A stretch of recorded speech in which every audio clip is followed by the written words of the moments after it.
Brand disclaimer. The views and opinions expressed by individuals on this platform, the callers plus invited guests, are their own. The information you hear does not reflect the overall views of all parties associated with this brand. We encourage everyone to research all things heard live or via archive for edification purposes. Discretion is advised.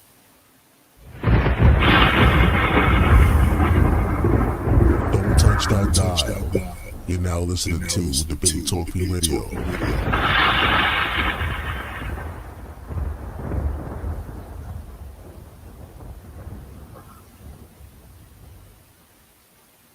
Help keep the show on the air. You want to help? Send me a donation to PayPal. The email is debatetalkforyou@gmail.com or through Cash App. $Sal Showtime. Thanks for your support.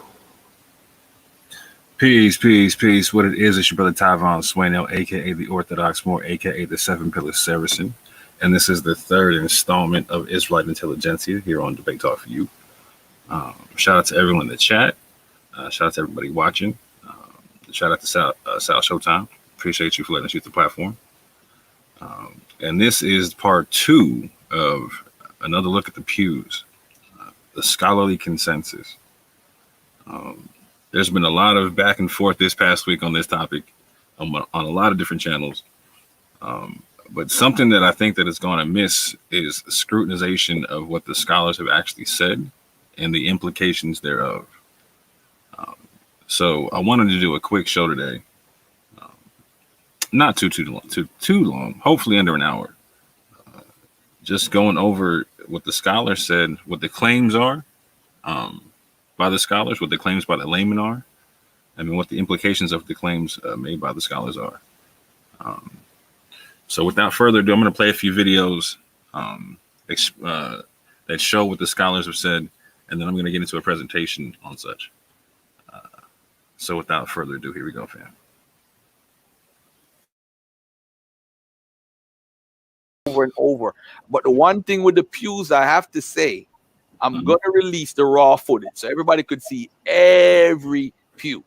I think that's only fair because the West, although Reggie made the argument a while ago about West, I see why the church says it's West African Arabic because it does look like that script, but looking like don't make it. That's what it is. But hey, who am I? I'm just saying. Well, Garfield, what does the consensus say about that script? What does it say about what the script on the pews? On the pews, yes. I mean, I don't know. I don't know if there's really a consensus. I think everybody that looks at it is because what we do is we look at it from our perspective, from the people that's made the claims. Now this is where you got me confused, Garfield, because I thought you said on another channel that the documentary showed and proved that our people weren't illiterate when they came over, i.e. they could write. Yeah, of course. Okay. What's that? So is that the scholarly consensus of the Pews that demonstrates that we can write or no? I wouldn't know. I would have to know how many scholars. Okay. No, for real. I would have to know how many scholars to jump up and say the scholarly consensus. I'm not doing that with that. I don't know. The Pews is, you see, for the white folks at the University of Cincinnati. I respect that because that's real smart. Garfield, you always appeal to that method. Yes, I do. Now you don't know. I don't know if there's a consensus on the Pews because man. Remember, hold on. That's an inside joke.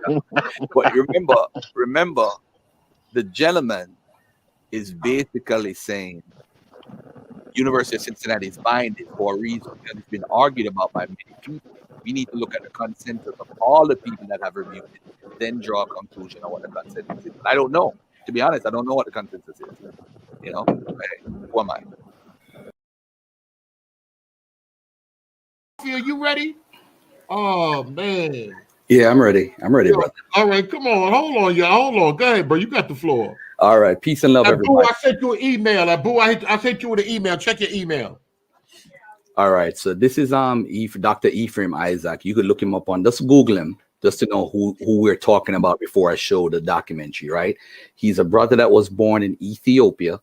He's an Ethiopian American. He went to Harvard University. He's a scholar of ancient Semitic languages and civilization and African/Ethiopian languages and religion. He is the director of the Institute of Semitic Studies at Princeton, New Jersey, and the chair of the board of the Ethiopian Peace and Development Center. Dr. Isaac, listen to what he holds now.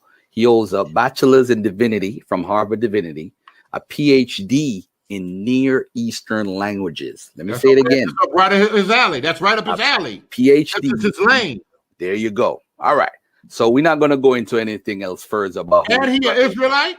He Hebrew? Yes, he is. Yes, he is, my brother. He can't get around that. So now let me share this documentary right here. Let me share this documentary here. Hold on, Alton. Hold on. Y'all got to hold on. It's called The Cryptic Quest. All right. Cryptic Quest. If anybody wants to look it up, as you can see, the video the brother sent me is unlisted because he sold the documentary. By the way, ladies and gentlemen, the University of Cincinnati, why would a scholar, a PhD Harvard scholar, fly down to look at the Pews if it wasn't something major for them to review? There's been debates for this for years in the African American community. So now, Mr. Backtastic said, "Say yeah, you ain't lying." Go ahead. All right, hold on a second here. All right, here we go. And in shape, Make it big. many of them look alike. Ha, sa, ra, ri. So all these letters are Ethiopian. Yeah, that is Ethiopian. Okay. This is ha, this is sa. Yeah. And this could be na if it was straight like this. There is now evidence to clearly show that some of the slaves came with skills of writing, which transcends the traditional models of illiteracy, albeit most were illiterate. In fact, most people from Europe and the West were illiterate in that.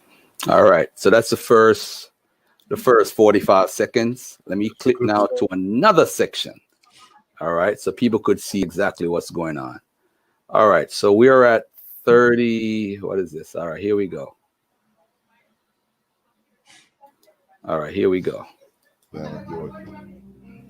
1733, my fifth great-grandfather, Turn it up a little bit. Jewish immigrant from Frankfurt on Oder, came across to America on a ship with about 40 other Jewish immigrants to Savannah. At the time, Savannah was a bit of a wilderness. The Jewish immigrants who arrived there were actually trying to reach Charleston.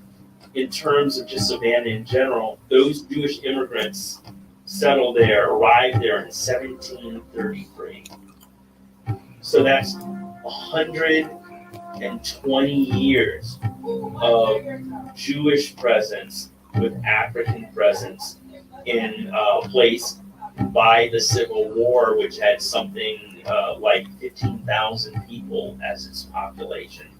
The Jews who came to North America, while they certainly wanted to retain their religious identity, also certainly in terms of an economic livelihood, I mean, they did want to acculturate to their surroundings. All right, hold on 1 second, Barry. Let me just pause it for 5 seconds and let's play some more of this. You're talking about a close-knit community where all strata of life interacted and overlaid and intertwined.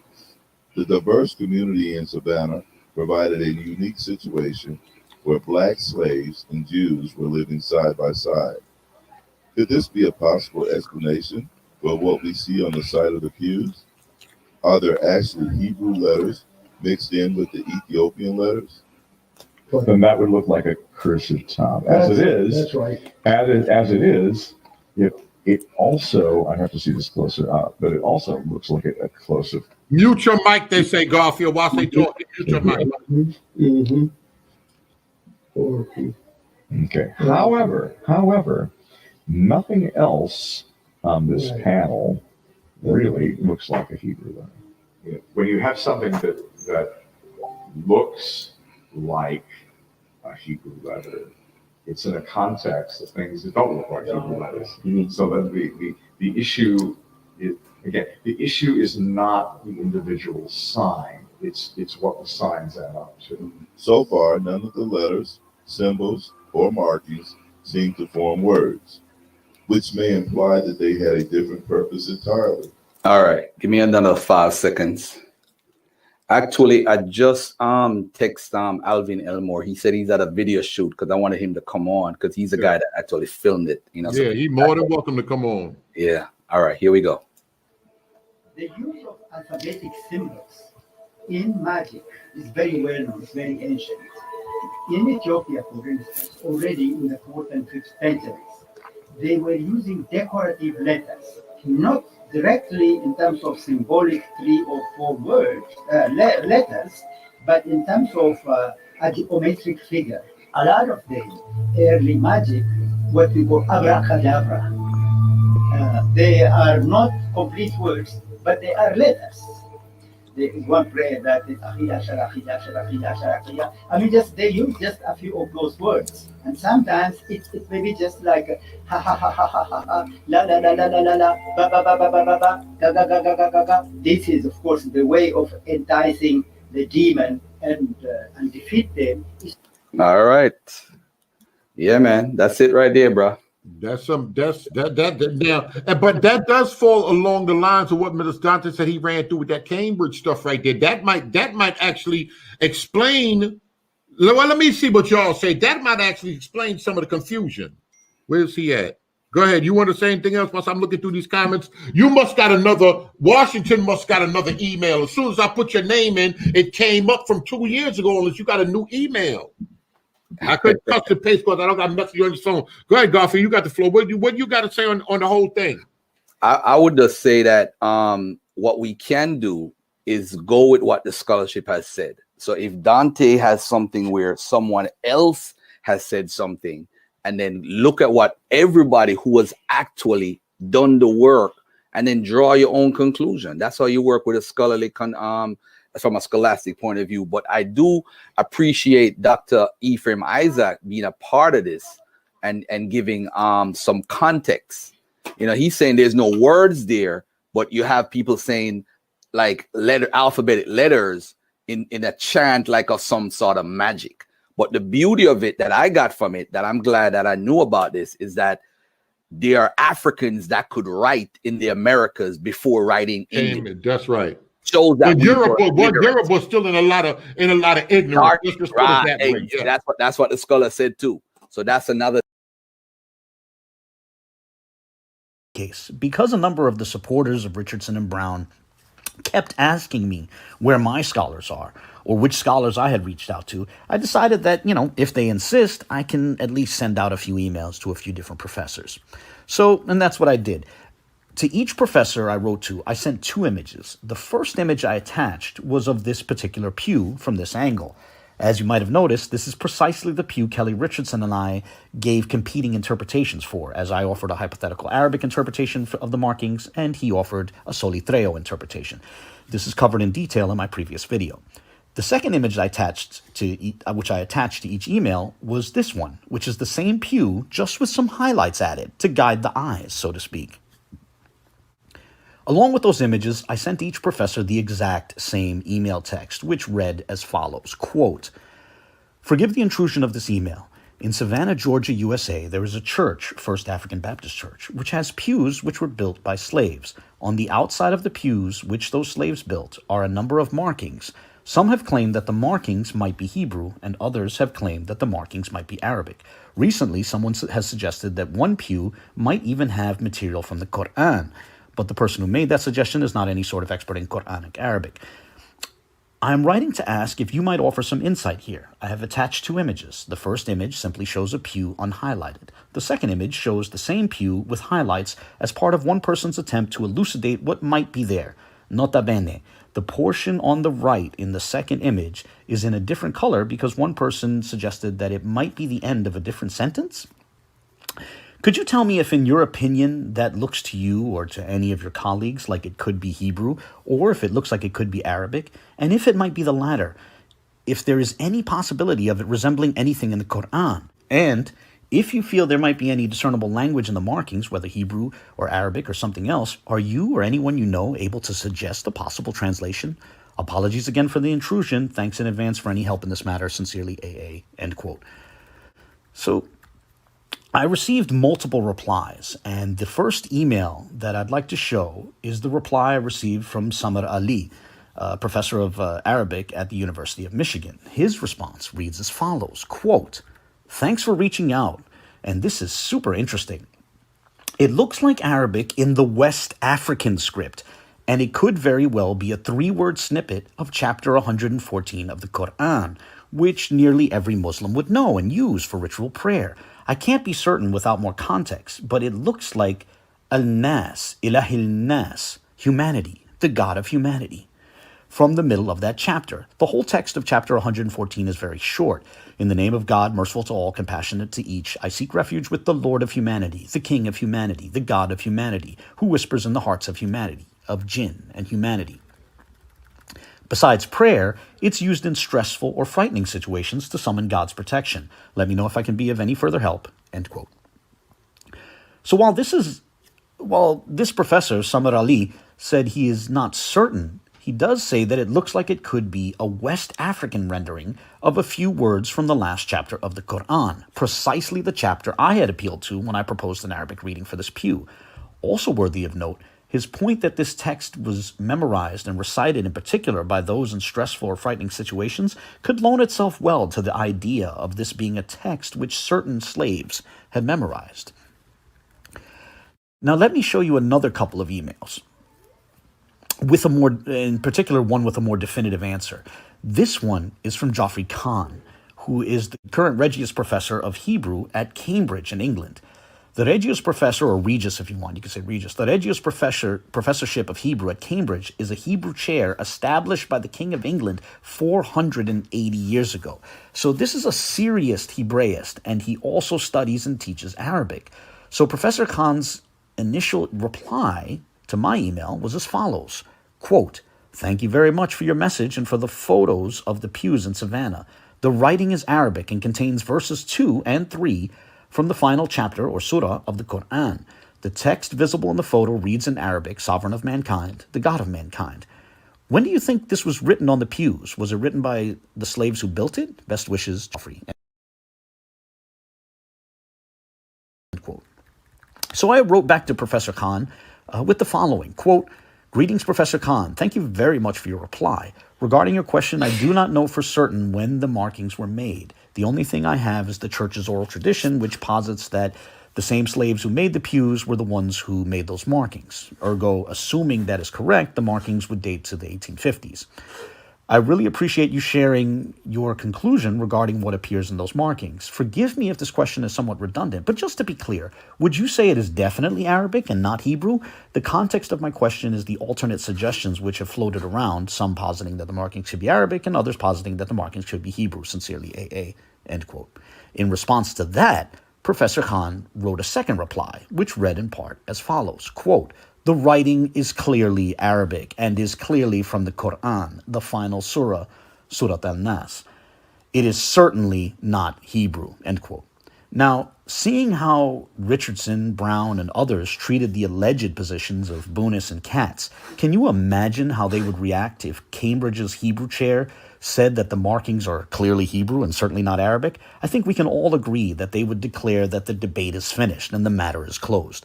So this begs the question, now that I have an email from Cambridge's Regius Professor of Hebrew saying that the markings are clearly Arabic and certainly not Hebrew, should I play the same game? Should I say that the debate is closed and that mere students cannot say anything in response? Of course not. The reason why is because, as I said, that is not how academia works. No scholar would want me going around telling people that they cannot ask questions, or that they cannot raise objections, or that they cannot investigate the matter for themselves. This email does not have to end the discussion, and it especially should not be a tool, used to try to silence students of language. And, to drive this point home, let me share a third email. This one is from Mohsen Gudarzi, an assistant professor of Near Eastern Studies at the University of Minnesota. His email takes a different approach. His email reads in part as follows, quote, "Thank you for your email. I've looked at the images carefully, and I don't believe they contain Arabic writing.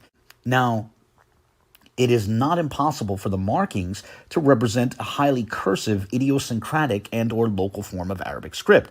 Someone with expertise in West African Islam could be a better judge of this. Nor is it impossible to read into them certain recognizable phrases from the Quran. I can read into them 2 phrases, in fact. But these would constitute imposition of a text upon the markings, which can be done basically with any set of sufficiently complex traces. End quote. Now, I imagine at this point, some might be thinking, wait, what?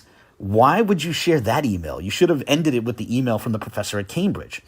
But I would prefer that we at least try to be somewhat intellectually honest. Moreover, I think Professor Gudarzi's email is helpful. There is a real possibility of an imaginative mind making connections based on familiar features and patterns while looking at something which is actually random or naturally occurring. And one can read up on, things like pareidolia and apophenia for more on this possibility. Finally, let's be honest. What sorts of replies we might get from certain professors can also be influenced by what precise images are shown, how those images are highlighted, and how the questions are worded. So there are multiple layers of interpretation and influence at play in these exercises. For example, try writing to different professors with this image, without any highlights, noting that some claim Hebrew appears on the pew and others claim Arabic appears on the pew, while also clearly saying up front that one other possibility is that these are just random or naturally occurring markings, like medullary rays or scratches, made at random. I think we all know that we're unlikely to get too many replies declaring that to clearly be Hebrew or Arabic if that approach is taken. On that note, I hope everyone enjoyed this discussion on the recent appeals to scholars, and I really am looking forward to the comments of others, and I'm looking forward to see where this discussion goes from here. On that note, God bless. Go ahead, Garfield. You got the floor. What you got to say on the whole thing? I would just say that what we can do is go with what the scholarship has said. So if Dante has something where someone else has said something, and then look at what everybody who has actually done the work, and then draw your own conclusion. That's how you work with a scholarly from a scholastic point of view. But I do appreciate Dr. Ephraim Isaac being a part of this and giving some context. He's saying there's no words there, but you have people saying like alphabetic letters in a chant like of some sort of magic. But the beauty of it that I got from it, that I'm glad that I knew about this, is that there are Africans that could write in the Americas before writing English. That's right. Shows that Europe was still in a lot of ignorance. Right. Yeah. That's what the scholar said too.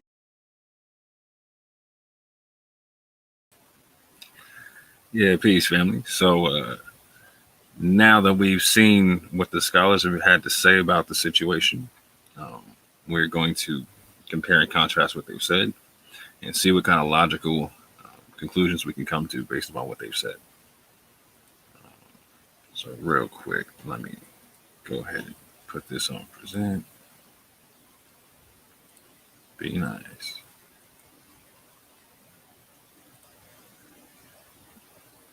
Come on. Play nice. Thank you. Again, another view on the Pews Part 2, the scholarly consensus. Now that we know that multiple scholars have weighed in on the Pews, either through correspondence or through involvement in the Cryptic Quest documentary, it seems relevant to come to some understandings as to the consensus of said scholars and the implications thereof. The claims about the pews made by laymen have been as follows. The markings are scribbles and scratches and not language. The markings are possible natural growth in the wood. The markings are possibly a form of West African Arabic. The markings are possibly a form of Ladino or Soletreo. The markings are possibly multiple scripts of Africa, etc. The markings are possibly some form of trade language. The markings are possibly ciphers, codes, and maps. These are the scholars that have weighed in so far publicly that we know of. If there's any other scholars that you know of that have weighed in on this, please let me know so I can add it to the list and add their input in. There's a few scholars that have not been put on this list because they've decided to step out of the conversation and have asked not to be cited in this conversation. So there have been more people who've talked about this, but they will not all be cited. But it goes as follows. Dr. Ephraim Isaac, Director of Semitic Studies at Princeton. Dr. Richard Saracen, Professor of Rabbinics and Liturgy at HUC. Dr. Jeffrey Kahn, Regius Professor of Hebrew at Cambridge. Samra Ali, Associate Professor of Arabic and Islamic Studies at the University of Michigan. Mohsen Godarzi, Assistant Professor of Near Eastern Studies at the University of Minnesota. I would like to note real quick so everyone understands, out of all of these people that are commenting on this, 2 of them are multilingual in terms of like understanding Semitic languages. So Dr. Ephraim Isaac and Dr. Jeffrey Kahn are very proficient in multiple Semitic languages. I would like to point that out. As far as I'm concerned, they would be the 2 top people in this, followed by Dr. Richard Saracen and then followed by Sam Ali, etc. That's my personal opinion. You don't have to take that at all. That's just what I think. But Dr. Ephraim Isaac positively identified some Ethiopian letters in the Ge'ez script on one pew. I don't recall him saying anything concerning Ge'ez being on all the pews.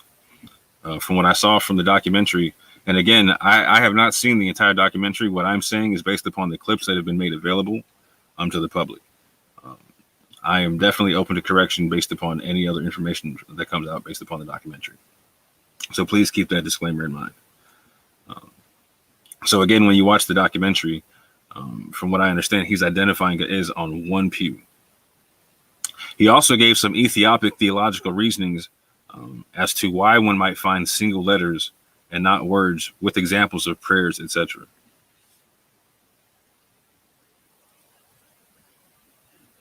Next, we have Dr. Rabbi Richard Saracen. He possibly identified some Hebrew letters on one pew. However, he felt there was a problem with the letters being surrounded by things that were not Hebrew letters, and poses the issue. It's what the signs add up to. So I don't think he would have. I don't think he's positively stating that there's Hebrew letters. I think he's stating that there's possibly Hebrew letters, and I think for him he's looking for them to add up to a word for them to be declared Hebrew. Now again, he's looking at one pew in the documentary. I'm assuming he had access to all the pews. I don't know what his view is on all the pews, but from the documentary, what we could see is his view on that one pew where he's identifying a couple of letters, etc. So I think his opinion is just based upon that one pew. Again, I stand to be corrected by any other information that comes out from the documentary. Garfield repeatedly stipulated that he had a clip that to where Ephraim Isaac and others apparently make the negative claim, the definite negative claim that there is no Hebrew on the pews. But to date, and given multiple chances, he has yet to produce that clip. So if it ever gets produced, again, like I said, I stand to be corrected. But until then, I got to roll with what's out there. Going forward, Dr. Jeffrey Kahn positively identified Arabic letters on one of the pews. I gotta fix that. Let me fix that right now because I'm one of them type of dudes. Forgive me, family. One of the pews. Bam.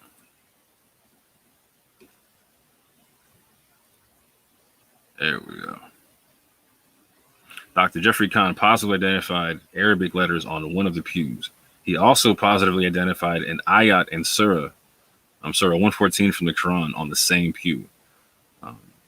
And to be clear, Dr. Jeffrey Kahn had access to only photos of a single pew. He did not have access to all of the pews.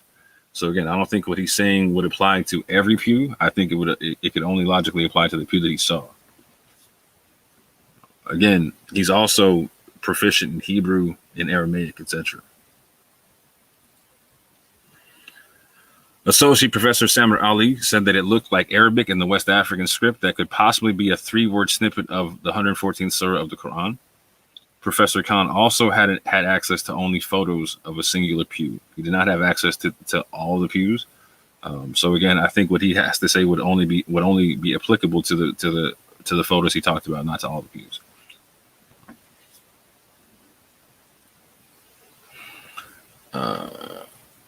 Assistant Professor Godazi did not believe the writings contained Arabic, however, admitted that it could be a form of what I say a form of West African Arabic. I think he said it a form of localized Arabic, and suggested a scholar on West African Islam be consulted. He said that one could possibly read 2 phrases from the Quran, and this is from the second part. I guess the second picture, it's where Abu had outlined some things, but thought that this was imposing on the markings. Again, he only had photos of the one pew. So I don't think he's dismissing anything outright on all the pews. I think again, his opinion can only deal with the one pew that he looked at logically. Going forward. So the scholarly consensus on the pews. One scholar was able to positively identify Ge'ez letters on one pew. However, no words in Ge'ez were identified. One scholar possibly identified Hebrew letters on one pew, but was not able to identify any words. One scholar positively identified the 114th surah of the Quran and the phrase sovereign of mankind, God of mankind. A second scholar possibly identified the 114th surah in the West African Arabic and the phrase God of mankind. One scholar thought speculation would be imposing on the markings and deferred authority on the matter to scholars of West African Islam. Again, if anybody disagrees with that assessment, I'm open to correction. I would love a discussion on the matter. I'm not trying to act like I'm the end all be all on this. This is just my understanding of what I'm seeing and reading and hearing and understanding and whatnot. So again, always open for correction. Again, not only am I open to it, I invite it. And again, to be fair, there will be those that say that my interpretation of what the scholars have said is based upon my own confirmation bias. They will most likely say that at best, Ge'ez letters have only been hypothesized and that Quranic phrases have only been hypothesized. And again, those are fair criticisms. To date, there are no scholars making the claim that markings are all scribbles and scratches with no language. To date, there are no scholars making the claim that the scrutinized markings on the pews are natural wood growths. To date, there are no scholars making the claim of the markings adding up to a code, cipher, map, or trade language. To date, there are no scholars making the claim of Ladino or Soletreo. To date, there are scholars that have positively and possibly identified Ge'ez, Hebrew, and West African Arabic letters and Quranic phrases. Now, what that does right there, family, is that opens up the conversation on this here about, let me go back. My fault. About this here, about there possibly being codes, ciphers, maps, and trade languages. Again, if 3 different types of letters and scripts have possibly been identified, and again, there's also Bakongo symbols in the church. So that's 4 basic language types there. Bakongo, Arabic, Hebrew, and Ge'ez. That opens up the conversation to a code, cipher, map, or trade language concept that now has to be ruled out, as far as I understand it. Again, open to correction and dialogue on the matter. For anyone to say that the consensus of the scholars is that there is nothing legible on the pews would be completely false at this juncture. Any hypothesis of the scholars involved, and again, this is for people saying that you can't say anything definite about what was said. You got to just say it's all hypothesis. Okay, I'm with that. Any hypothesis of the scholars involved would have to be either proven or disproven at this juncture. It cannot be dismissed on its face. One more time. Any hypothesis of the scholars involved would have to be either proven or disproven and cannot be dismissed on its face. Again, this is my best understanding of the information, family. This is my very best understanding of the information. Hold on. Hold on. I'm going to play something real quick. Then I'm going to bring my brother in. Go ahead, Garfield. You got the floor. What you got to say on the whole thing? I would just say that what we can do is go with what the scholarship has said. So if Dante has something where someone else has said something, and then look at what everybody who has actually done the work, and then draw your own conclusion. That's how you work with a scholarly from a scholastic point of view. But I do appreciate Dr. Ephraim Isaac being a part of this and giving some context. You know, he's saying there's no words there, but you have people saying like alphabetic letters in a chant like of some sort of magic. But the beauty of it that I got from it, that I'm glad that I knew about this, is that there are Africans that could write in the Americas before writing English. That's right. Shows that Europe was still in a lot of ignorance. Right. Yeah. That's what the scholar said too. Oh, okay. Yara said he got a dip, so never mind. But yeah, family, I'm gonna keep it real short and sweet. That is my assessment. Again, open to dialogue and critique and all that type of stuff. I'm not proclaiming to be the end all be all on this topic. In fact, Abu will be coming on this channel. We will be having a discussion on this very same topic, going over the arguments, going over the evidence, etc., and trying to see where everything lies or whatnot. I'm looking forward to that conversation. And later on today, family, at 5:30 Eastern and 2:30 Pacific, we will have Brother Benaiah Israel coming on to talk about the people of the First African Baptist Church, some of them historically identifying as being Israel, and his information on such and his proofs for such. I recently went on the Dagger Squad channel and showed some of his had them show some of his videos documenting the documentation from the church, and them calling people like fathers in Israel and identifying as Israel as the community and whatnot. It ruffled a few feathers and whatnot. Oh, okay, hold on. I believe my brother just stepped back in. Hold on, what's good here? Uh-oh. Oh, now I gotta go switch up right quick. Hold on. Let me go change clothes. Hold up. Since you rocking out like that, what's good? Yeah, shalom, Mark. Shalom, fam. What's good with y'all? How y'all doing? Shalom, Mark. Y'all can hear me? Yes, sir. Yeah, I can hear you. Yeah, I just wanted to stop by briefly, man, and say, man, just good show. I think this is, I like this segment is a little bit even more in depth into the minds and the idea of the actual scholars and what they were actually saying, because I believe a lot of the argument has been lost in translation when it comes to what the scholars have actually said. And so I just appreciate this work you've done on this. I think this not just furthers it conversation, but brings a lot more clarity to the understanding of the topic and the discussion. So, man, good work, bro. All praise to the Most High. All praise. So, what do you brothers think about what I was saying in terms of what the scholars are saying now opens up the conversation about having to disprove the codes, the ciphers, the maps, and the trade languages, etc. Whatnot.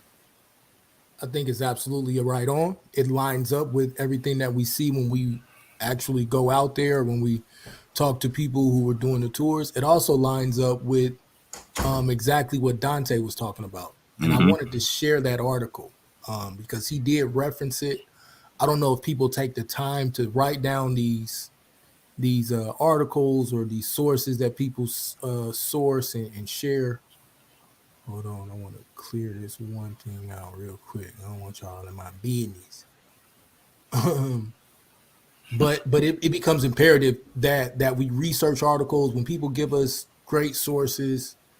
And a lot of us have our own sources, but then when people help you and they give you other sources, it's important to deal with this. So Dante was saying that, and I agree that when our people come here, they're dealing with a mixture of like Maghrebi Arabic, ancient Israelite, I think it is, and Patois, and I'm going to bring that up in a second. We're going to see, like you said, some form of lingua franca, some type of interaction, and this is why you see scholars giving you multiple opinions on the various things that we see on the pews. Abu had made a good point. One, it depends on which. I'm looking at all three symbols. That's hot. Abu made a point about at some point in time you're going to see. It depends on what pew you're looking at, and depends on how you're wording your phrasing your questions and things like that. So I agree with that point. We've never come out and said that it's only cursive Hebrew, it's only this. Those that try to make that accusation, it's clear, what we're saying. But it's also clear that to just throw away the concept that we would see some form of a cursive Hebrew letter or any type of connection to a Hebrew or Israelite thought process is flawed. It's a flawed methodology, right? So I'm going to share my screen if I can really quick, if that's okay, Moore. I wanted to let you finish. I didn't want to come in and, you know what I'm saying? Yeah, I want to do one thing real quick, and then I'm going to camel back off something you just said, and then I'm going to pass the rock right back.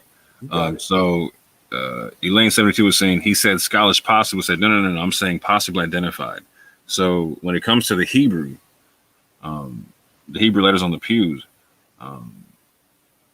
Rabbi Saracen said that he believes that he could see some Hebrew letters or whatnot, but he wanted to see some context with it. He wanted to see what it built into, right?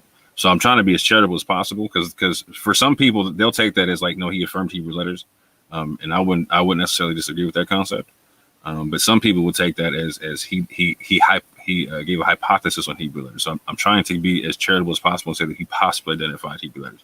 Now, when it comes to the Gaezi and it comes to the Arabic, that was positively identified and definitely identified, and done so by the linguists who had the most background in Semitic languages, who were multilingual in Semitic languages.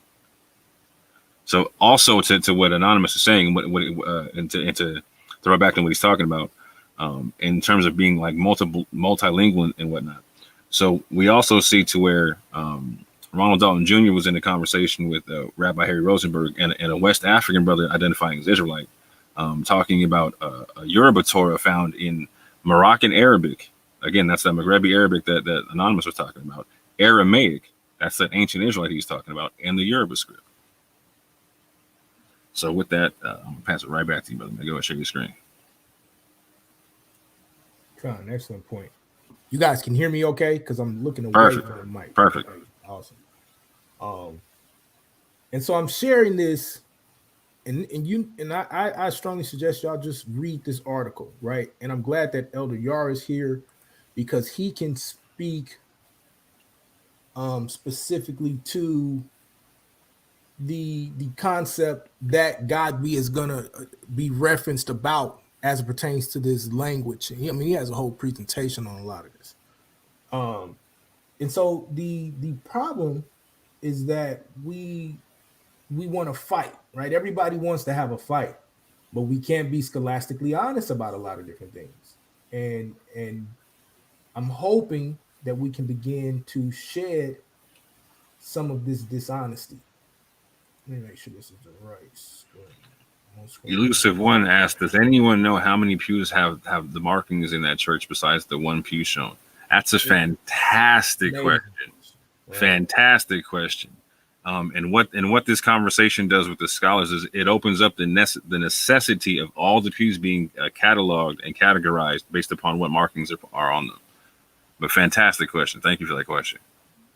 But do you see the article that I'm sharing? I want to make sure I got it queued up right. Yep. All right. Let's go ahead and get this done real quick. Am I sharing? Yep, you got it. Okay. So this is an article that Dante had referenced, all right? And it's called Black Jews, the Religious Challenge or Politics versus Religion, Real quick, can you when you're done, can you put the link in the back chat here so I can actually put it in the regular chat? Yep, I got you. I No got you worries. as soon as I'm finished. You go. You do have to have a JSTORS account to get here. So whatever you brothers and sisters have to do to get that, you know what? It might be on Dante's on his website though. So I'll talk to him and see if he has it. Or we'll reach out to him, I should say. Talking like I just got a great, like I know the brother. We'll reach out to him and see if he has it on his website. The concept of this is to understand anyone who has this erroneous claim or belief that there is no pre-colonial and post-colonial Israelite presence in West Africa, you're completely going against scholarship, okay, at this point. And you are now showing your bias. Now, all I'm going to do, I completely urge you to read this entire article because there are some amazing points that are made, not just about when they get here during slavery period, but also before this, and how there is all this scholarship, all of this actual work that proves the existence of this people and what they would have been doing, and how it is pertinent to study the culture of these people before you just chump something off or throw something away as if no, this doesn't exist, or no, you're trying to claim onto a heritage that doesn't belong to you. Okay, so I'm going to go, the quote that I'm going to go is on page 235, because this is specifically the quote that the brother Dante had brought out. And the reason that this becomes important is because it speaks to what we were talking about, this possibly being a trade language, or this possibly being some form of a mixture of languages, just to be, quaint, just to be brief about it. So I'm going to read here. I want to start here. Where do we see God be? Here we go. So it says, in southern Nigeria, the natives call Black Jews the strange people on the Imo Yokuram or Imo Yokwam. They are called the B'nai Ephraim or Ephraim, the sons of Ephraim. They claim that their ancestors came from Morocco, and this is supported by Godby, who noted that their language is a mixture of Maghrebi Arab, ancient Hebrew, and local patois. For example, Abu, meaning father, became Yaba. For mother is close to the Hebrew word, which would be Im or Ima, those that don't know that. These Imo Yokwam Jews live in the Ondo district and have a copy of the Torah. Now, this is just one portion, okay? If you read this article, like I said, this article is incredible. The brother Yara has an amazing presentation. I love to give people credit for their work. That's why I'm not going to just keep going into this, because I want other people to be able to share their studies on these type of conversations as well. But what you find is their language, especially when we're starting to deal with West African jewelry, is going to be a mixture of languages in a lot of these areas. And that becomes extremely pertinent and crucial to the conversation, because now we have to start identifying these people. And here's the beautiful part. When you go to this church, you find rich Nigerian, rich Ethiopian history in this church. You find the connections in the areas that you would expect to find of people who would have had some type of, what we say, Jewish, and we could easily call this a misnomer, but for right now, that's not the fight, right? But for those that we would find in this culture, they're represented at this church. So in a second, I want the brother Elder Yara to come in, but this, I wanted to show you, like, okay, so like if the brother Dante is sharing the source, if we're sharing the source or whatever, this is a Cambridge used source. This is a Cambridge.org used source. You can get that. You can go to Cambridge.org. You can go to JSTOR and get it. The source is credible. Godby is a credible source as it pertains to these type of situations. This is not things that we're just making up. We're coming to these conclusions based on the preponderance of evidence that we are starting to see. And notice no one is still jumping out the window saying, oh, it's only Hebrew. It's definitely this. And no, we're showing you what all the scholars say. But what we do see is our proponents, those that I would say have personal agendas, are clearly trying to make one-sided arguments. And that's no way it could be this. There's no way it could be that. And I think we deserve and we've earned the right to sit down and have these scholastic conversations where we're not being ridiculed and beat upon and not given the opportunity to speak and actually look and see what the scholarship says. And when you look at the scholarship at this juncture, it seems to be pointing towards the conversation opening up, not closing down. Facts. Con. Can you speak to the God be connection a little bit there, Elder?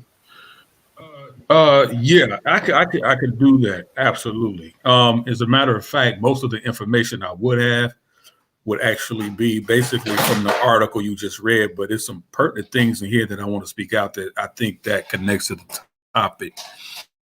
If not, you brothers just reel me back in. I'm going to share my screen just a little bit.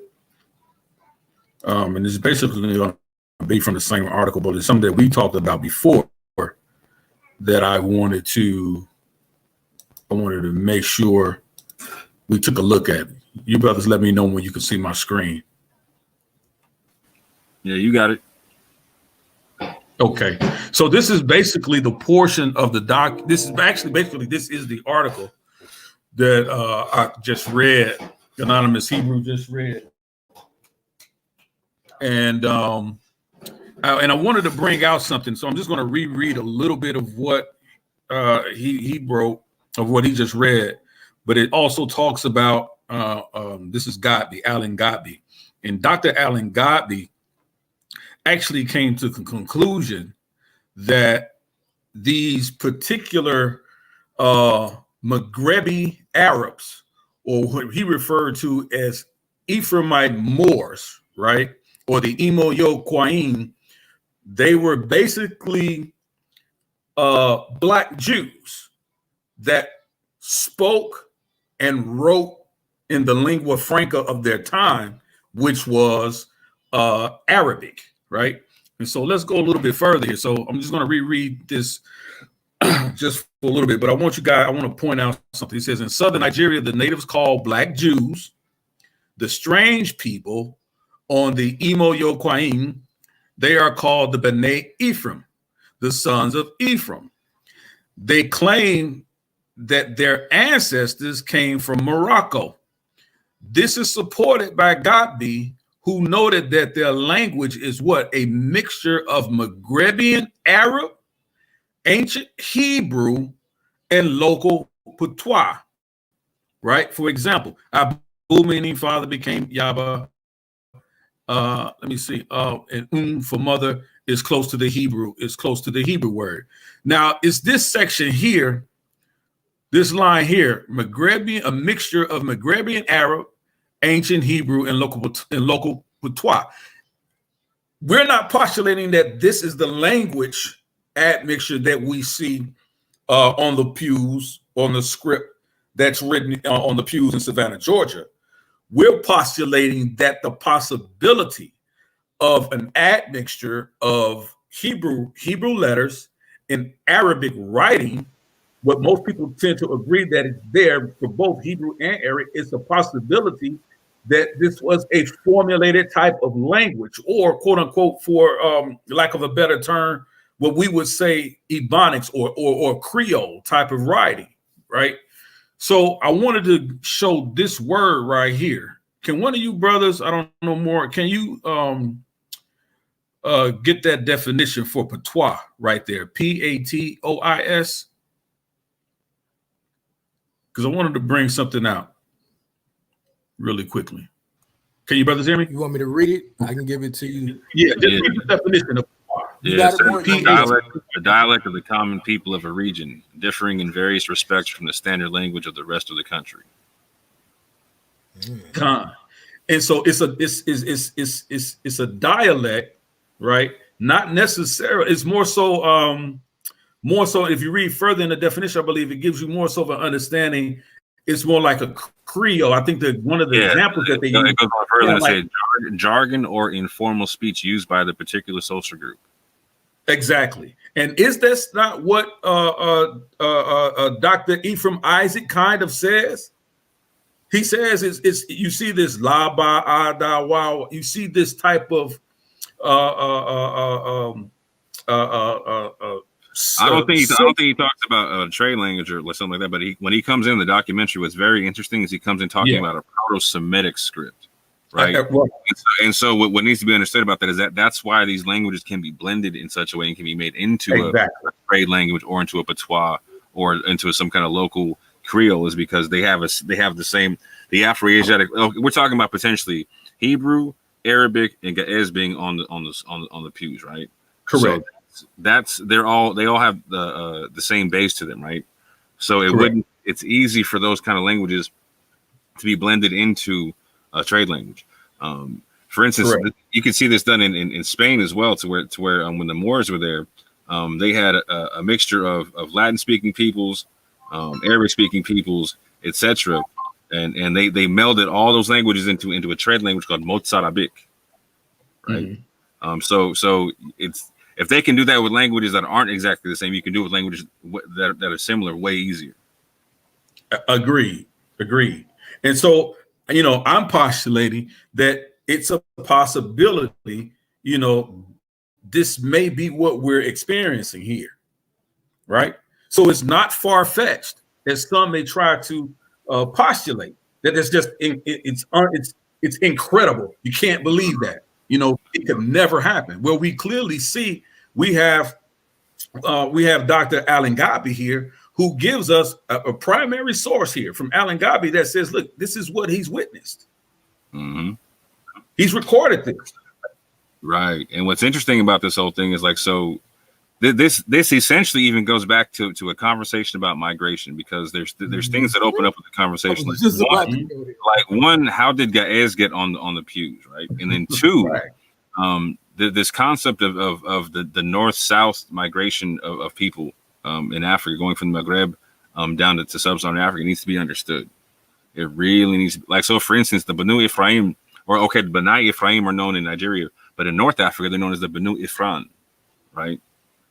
They were the Banu Ifran, and then came down and became the Banai Ephraim, right? So you'll find them as the Banu Ifran in other sources, right?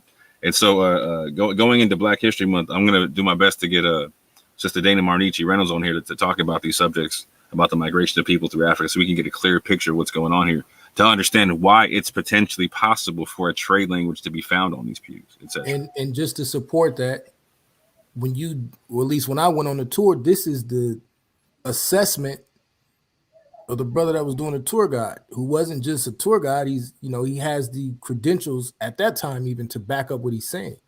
He's saying when they come here, they have a trade language, right? He's saying that they are experiencing and exchanging concepts, more than just trade, though. They would write books, and they're writing about past historical things. They're writing fiction.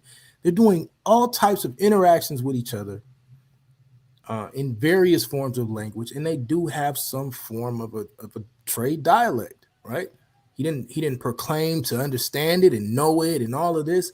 You clearly see it, and this becomes imperative because when you start to study the oral traditions of all of these various quote unquote tribes that are Jewish within the other cultures in West Africa, they all have these oral traditions of coming from the Levant, and their dialect is different from the areas that they're in. Like the quote unquote Israelites that are with the Gagdagme, they will say they speak a different dialect than other people in that same tribe. Now, I want to answer a question, and the reason I want to answer this question is not to pick, but to speak to the very problem of what's going on. Sister Elaine 72 says, is this assessment to prove African Americans are Jews or Islamic? Number one, the assessment was really just to deal with the pews and the scholarship of the pews, right? But to answer the deeper question of what seems to be there, anyone going around that's saying that all African Americans are anything, is mistaken. It's mistaken, right? The slave trade shows a vast array of deportation from various parts of not just West Africa but East Africa.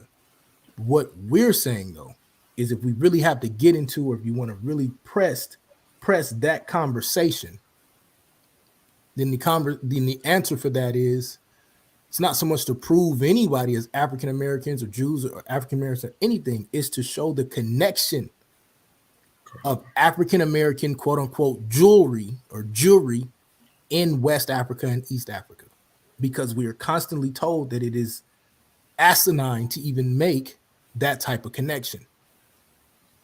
Correct. We need to sit down and be able to be mature enough to have these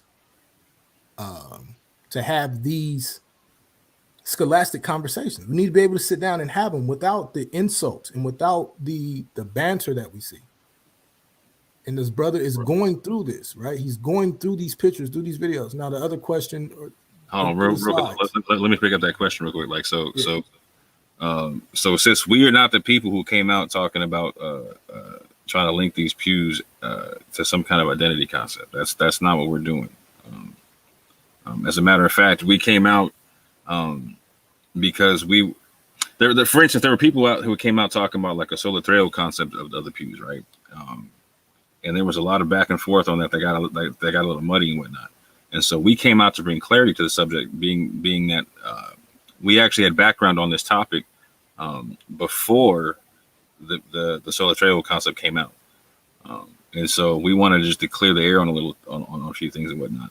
And some of those things are this here. Let me just read a couple of the slides off the first presentation we did.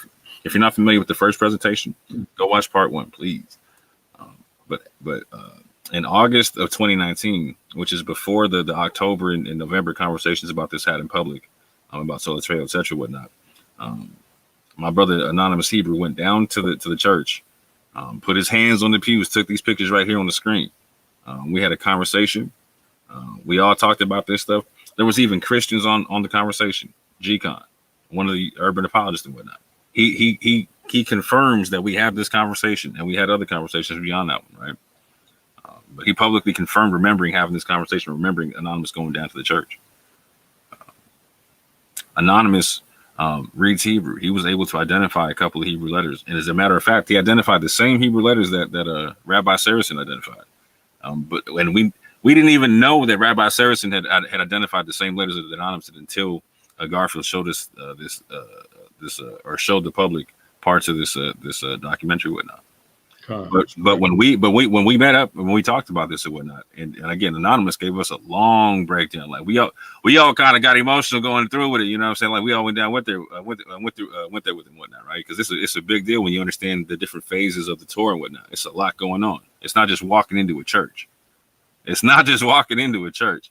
But anyway, after much discussion, we came to the conclusion that if there was any written language on the pews, that most likely there would be more than one language and possibly a trade language, potentially presenting many different tribal fingerprints. We do not claim that all the markings are a legible script, nor do we rule out miscellaneous markings or natural designs potentially being found within the wood itself. However, we also do not rule out single letter repetitions being marked on the wood of the pews. Going further, we do not take the position that sola trail will likely be found on the pews due to time and proximity. However, we do take the position that the Hebrew language may potentially be found written in Arabic or in other Semitic scripts like Aramaic or Ge'ez. We also take the position that if Hebrew is not found on the pews, there would be no impact on any Hebrew or Israelite identity claims being made by early members of the church. It is clear people were self-identifying as Israel. Again, stay tuned. We got Benaiah coming on later at 5:30 Eastern, 2:30 Pacific, talking about this very topic. We're not linking this up to a concept of identity. As a matter of fact, we talk about it being, to date, check this out, to date, symbols of the Bakongo people, Amharic, Ge'ez, possible Hebrew letters, and the Ajami Arabic script have been identified within the church. There could be more languages found with more research. We owe it to our ancestors to find out what they left. That's what this is about. This has nothing to do with identifying as Israel or nothing like that. And that's what we're trying to clear up. And this is one thing I want to open. I'll pass it back to Anonymous, right? Like, so part of the church history is that it's possibly. Oh, let me get to it right quick because I got a slide on this. Hold on. Let me get to it right quick.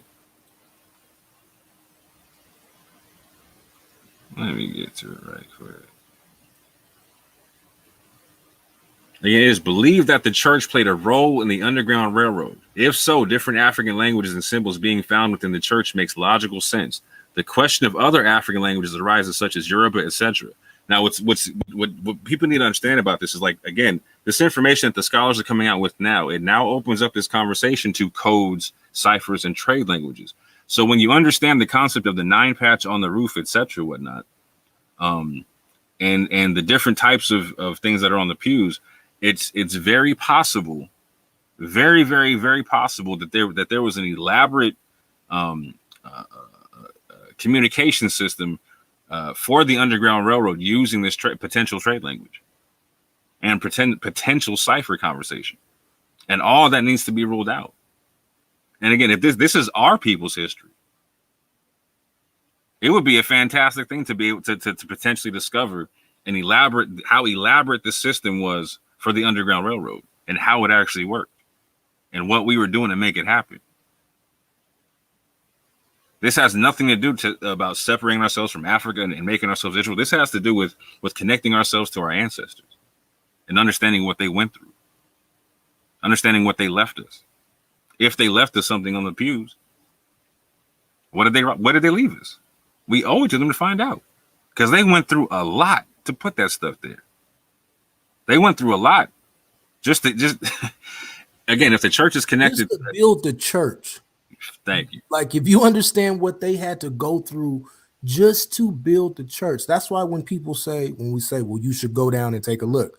Oh, well, I'm not going to go down and look at it. It's a slap in the face, because you have no idea the rich history that you're missing just on the process of how they met by the river first for all of these years. And then they're slowly going through this process of working in the slave fields during the day, and then or doing all of the menial tasks they have to do, and then having to carry this mud dirt over to the build site of the church to actually build up the bottom of it. And you see this red Georgia clay holding up this church, which by tradition is probably how the Underground Railroad was a portion or a part of the Underground Railroad of how the slaves would have come through here. To hear all of that rich tradition, it not only does it enlighten you, but it breaks your heart, it empowers you, it gives you all of these other things, right? And to know that our ancestors would have had all types of communications and all type of dealings, not just Israelites, not just West African, not just Arabic, but all of it mixed into one. Mm-hmm. That is an amazing identifying marker that lets you know how rich our history and our culture is, right? And all praise the Most High. Like the brother said, we was on this a year and a half ago. We just had other debates and things that came up. And honestly, we didn't think that it would turn into what it turned into. I know I didn't. I didn't think it was going to turn into this. I didn't even know they was having a conversation. Neither did I. We had already arrived at this conclusion. We had already arrived at this a year and a half ago. And so it's just sad that those who claim to be scholastic can't just go ahead and be scholastically honest and start to really explore all the information, because I guarantee you that you're going to find a lot of amazing information. Even the Israelites that say we're not African, we don't got no connection to that, you're going to find the amazing connection to the culture. And those that are African, well, Israelites don't have any connection to it. I've heard things like there is no West African, or there is no Levantine language that we see in West Africa. Come on, family. Like, a lot of these things are just claims. We're not trying to force and prove anything. We're just saying, look at the rich history. This is what we found, and let's go deeper. Mm-hmm. Huh. Check this out. It is our position that any and all markings should be investigated to see what other African languages, if any, can be found within the markings on the pews. The First African Baptist Church should be considered a national treasure for anyone whose ancestors went through the transatlantic slave trade. We do not take the anti-African, anti-Hamite position.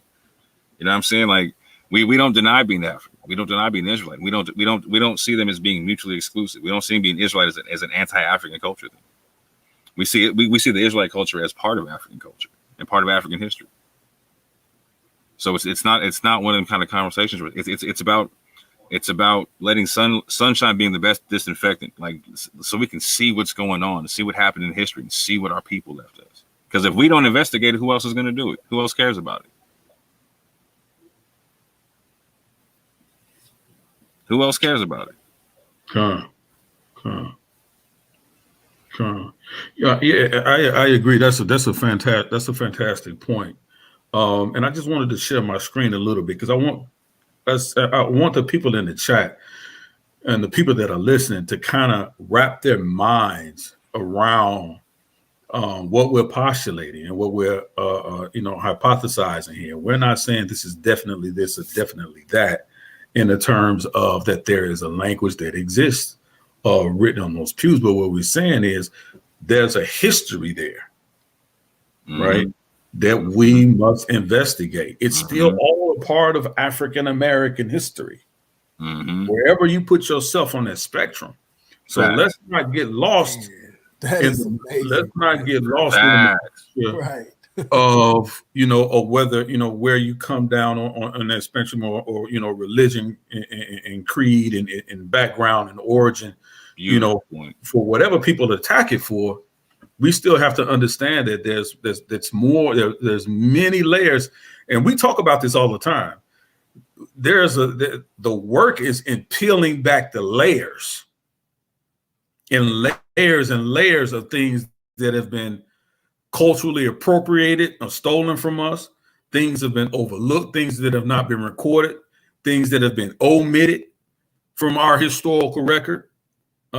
Just simply to minimize the fact that we were there and we didn't just come from places from the west coast of Africa or from the Levant region of Northeast Africa. We just weren't bought on slave ships here as ignorant people. We had culture, we had trade, we had skills, metallurgy, all type of artisans and pottery work and woodwork. We came here with things that we see in our rich history and in our past that we were able to build empires. Let me land back real quick and I'm gonna pass it right back to you. Go ahead. Huh? Once again, why you need to go to the church, to go to this amazing church and see that it's standing up but the thing that we tripped about and that we talked about when we were there was the amazing acoustics that exist in this building.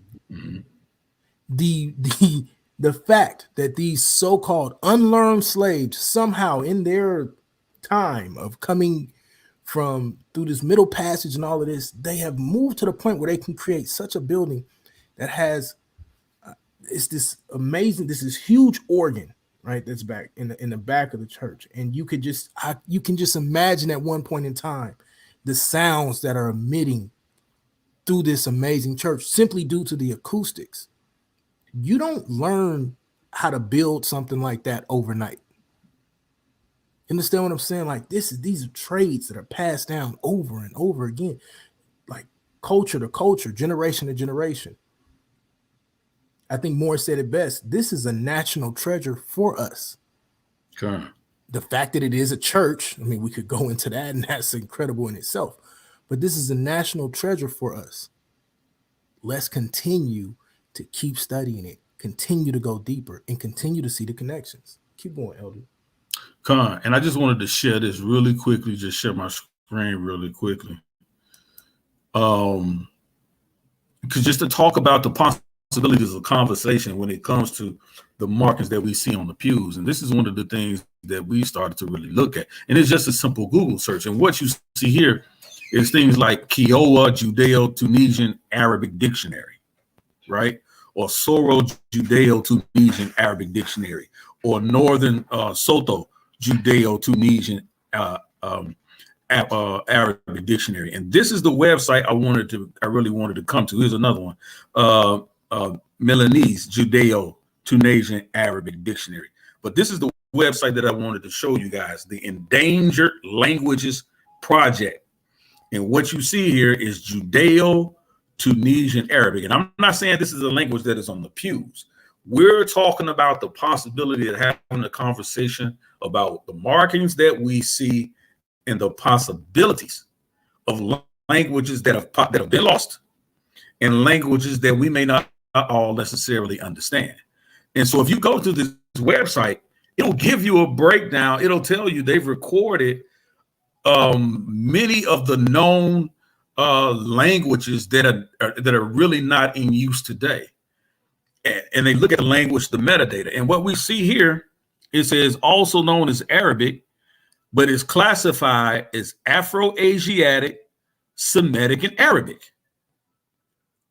If you take the construct of the conversation that we're having, if it's my understanding, if I'm looking at this correctly, brothers, and you guys can correct me on this, this is what we're looking at.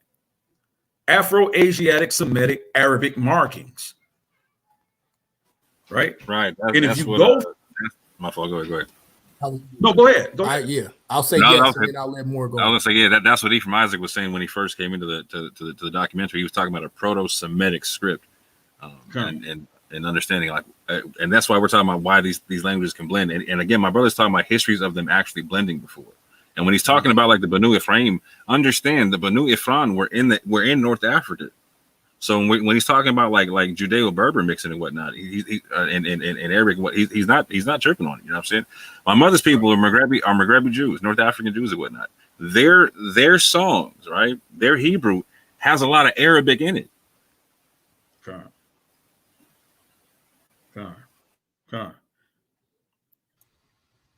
And the deeper you go into antiquity, the more you see this Afro-Asiatic connection. Like some of the stuff we've been studying, especially over the last 2 weeks, is incredible.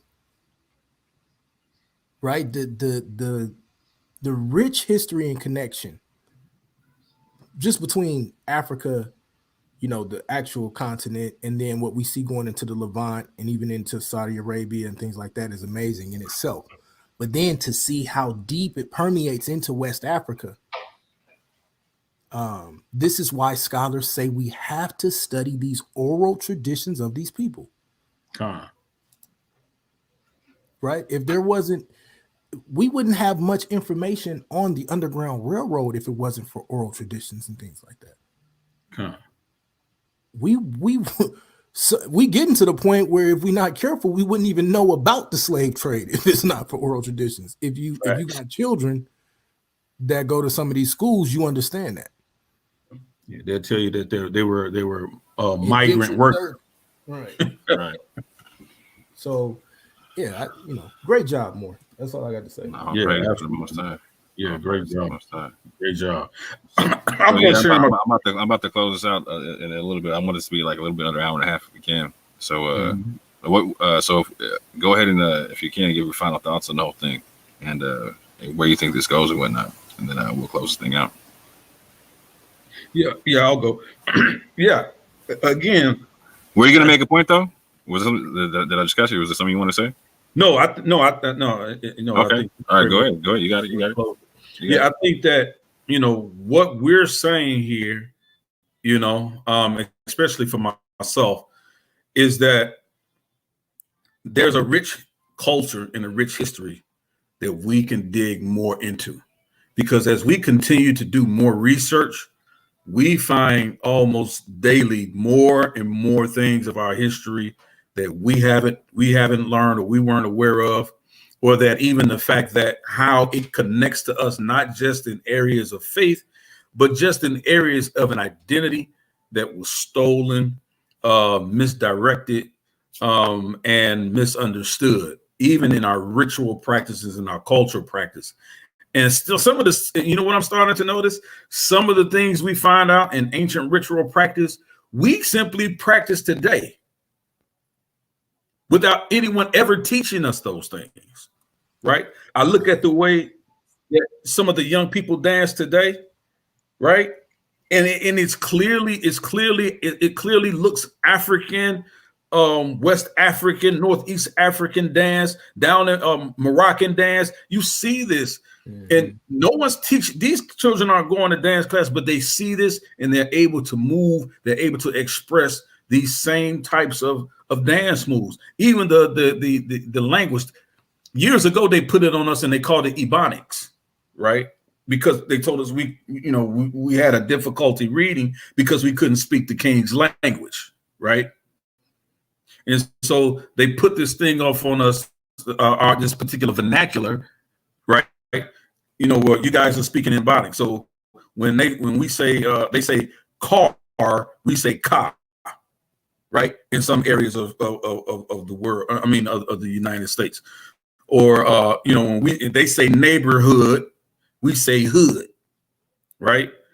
And so when they ask us if we want, if we, and this was actually something that they did, and this is the reason why they got rid of what do you call, and I'm gonna close with this, why they got rid of a lot of the ACT test. You used to have to take the ACT test in college, right? To get into in college.